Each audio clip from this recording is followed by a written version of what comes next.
औज़ुबिल्लाहि मिनश्शैतानिर्रजीम बिस्मिल्लाहिर्रहमानिर्रहीम। आहर नफ्सियात हकीम डॉक्टर मोहम्मद इरशाद हुसैन। तमाम नाज़रीन को अस्सलामु अलैकुम वरहमतुल्लाहि वबरकातुहू।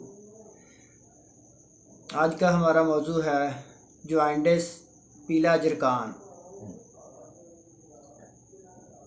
इसके बारे में एक ज़बरदस्त किस्म का नुस्खा बताऊंगा आपको। जो बंदा इसका इस्तेमाल करेगा तो अल्लाह पाक के करम फजल से 4 से 5 दिन के अंदर पीले जरकान से छुटकारा मिल जाएगा।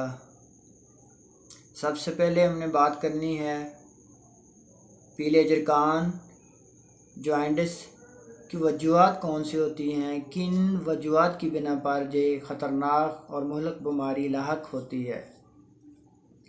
जो लोग गर्म चीज़, तली हुई चीज़ों का ज़्यादा इस्तेमाल करते हैं, जो लोग फ़ास्ट फूड, बर्गर, शवारमे, बाहर के खानों का ज़्यादा इस्तेमाल करते हैं, जो लोग बहुत ज़्यादा खाना खाते हैं, ख़ास तौर पर रात को पेट भर कर खाना खा के सो जाते हैं, इसकी वजह से उनका जिगर काम करना छोड़ देता है, जिगर में स्वेलिंग हो जाती है, मैदे में गर्मी हो जाती है। इसकी वजह से उनको पीला जरकान या जॉन्डिस लाहक हो जाता है।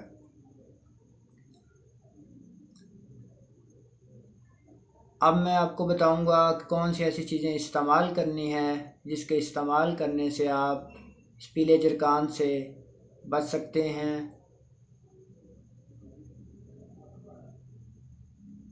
किसी भी अच्छे पंसार स्टोर से आप आधा किलो त्रिफला ले लें।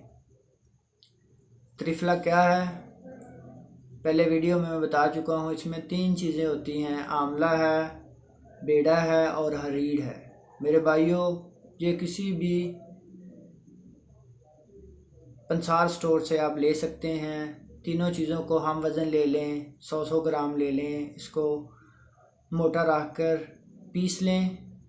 रात को मिट्टी के बर्तन में 2 से 3 चम्मच डाल दें। जितना पानी आपने इस्तेमाल करना है 1 से 2 गिलास डालकर भिगो दें। सुबह उठकर खाली पेट, नहार पेट आपने इसको इस्तेमाल करना है। 3 से 4 दिन इस्तेमाल करने से अल्लाह पाक के करम फजल से जो पीले जरकान से छुटकारा हासिल हो जाएगा। आपका जिगर बिल्कुल ठीक हो जाएगा, मैदे के तमाम मसाइल दूर हो जाएंगे, भूख लगना शुरू हो जाएगी, पेशाब जल सड़ कर आता है तो ठीक हो जाएगा। अल्लाह पाक के करम फजल से चंद ही दिनों में आप ठीक हो जाएंगे। बाज़ारी खानों, चटपटी चीज़ों से परहेज़ करना है। अंडा, गोश्त, पराठा, गर्म चीज़ और तली चीज़ों से 1 हफ़्ते तक आपने परहेज़ करना है तो अल्लाह पाक के करम फजल से दोबारा इस बीमारी का अटैक नहीं होगा और आप हमेशा के लिए तंदुरुस्त और सेहतमंद हो जाएंगे। अल्लाह पाक आपको और आपकी फ़ैमिली के लिए आसानियाँ पैदा फरमाए।